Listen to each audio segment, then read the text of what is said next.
अस्सलामुअलैकुम मुअज़्ज़िज़ नाज़रीन, मीज़ान फ़िक्र के प्लेटफ़ॉर्म से एक बार फिर हम आपकी खिदमत में हाज़िर हैं।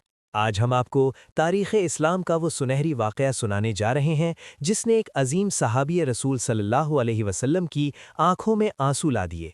एक ऐसा जुमला जिसने एक आम से चरवाहे की तकदीर बदल दी और उसे ग़ुलामी की ज़ंजीरों से आज़ाद करवाकर इज़्ज़त के मकाम पर ला खड़ा किया।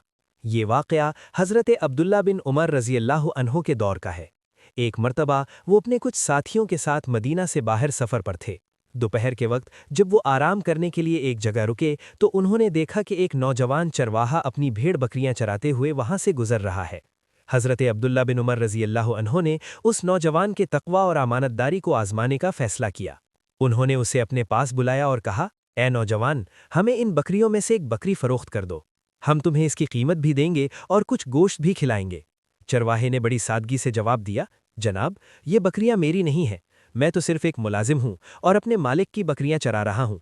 हज़रत अब्दुल्ला बिन उमर रज़ियल्लाहु अन्हु ने उसे आजमाते हुए कहा, अपने मालिक से कह देना कि एक बकरी को भेड़िया खा गया है, उसे क्या पता चलेगा। ये सुनकर वो चरवाहा कांप उठा और उसने आसमान की तरफ उंगली उठाकर एक ऐसा जुमला कहा जिसने सबको हिला कर रख दिया। उसने कहा, फ़अैन अल्लाह, यानी फिर अल्लाह कहाँ है। अगर मेरा मालिक नहीं देख रहा तो मेरा अल्लाह तो देख रहा है। ये सुनकर हज़रत अब्दुल्ला बिन उमर रज़ियल्लाहु अन्हु की आंखों में आंसू आ गए।